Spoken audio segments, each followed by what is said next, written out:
Hey guys, it's Crystal, and today I'm going to be talking about my cycle, updating you on that, and then talking a little bit about my future plans for TTC.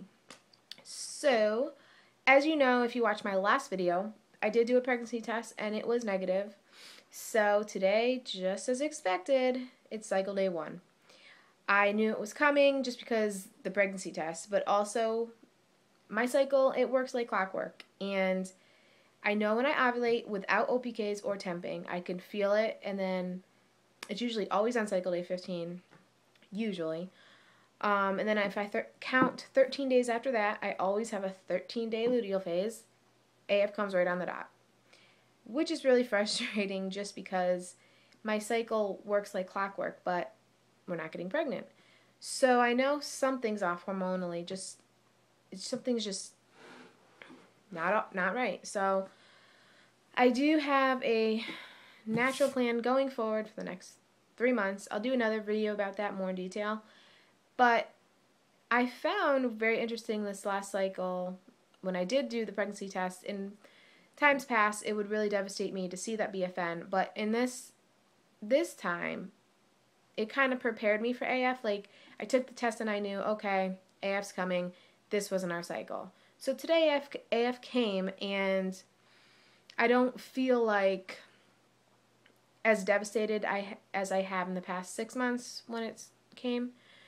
So I think going forward, I'm probably going to test a day before AF is due, and then I'll record it, but I probably won't upload it every time. I'll upload some here and there, but I just find it really helped me for today. So I feel good. As long as I still feel good in the future, I'll continue to do that. And that's going to be the only time I'm going to test. I'm not going to be test happy and, 9 DPO and test, No, it's just going to be the day before AF's due and see what happens. So that's the plan for that. I'll just talk quickly about my diet that I've noticed that has had a remarkable change in the last week on my hormones. I've been doing a diet. You alternate low carb, and then you have another day where you eat carbs, and then you have one cheat meal a week, which for me it's going to be Saturday. And you can only have whatever you want to eat for dinner, and you can incorporate dessert in that for 1 hour. So it's kind of preventing you from going back and grazing and stuff. So yeah, I've really liked it this week, and what I've really noticed is my hormonal acne is almost disappeared.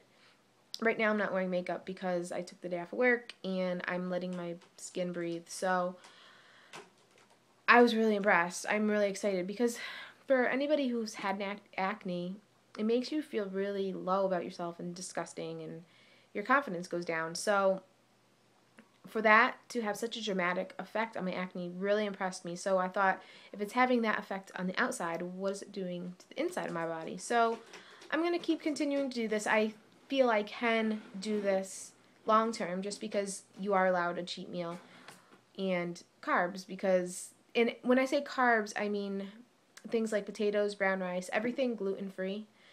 So I think my body really doesn't like gluten. I don't think necessarily that I have celiac disease, but I just don't think my body tolerates gluten very well. So that is something I'm going to incorporate in the next 3 months as well, and that it's also helped me lose weight, so that's good too.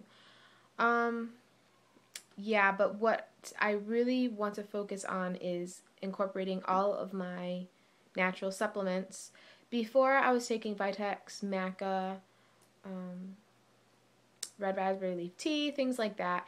And when you've been TTCing for a while, you start to feel like a science project. And I just got sick of it, so I stopped doing it, which I regret now. I wish I didn't do, because for herbal supplements, if people out there don't know, it takes about a minimum of 3 months for it to build up in your system and do what it's supposed to do.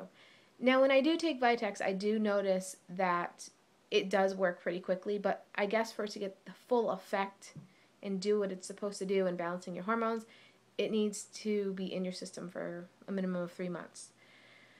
So I'm definitely going to be incorporating all that again, and I researched other additional supplements for my situation, which is endometriosis, fibroids, and cysts. So I'm waiting for those to come because I ordered those. So when I get those, I'm going to incorporate those as well and test my hormones with another naturopathic doctor that I found who does take my insurance, which is really great.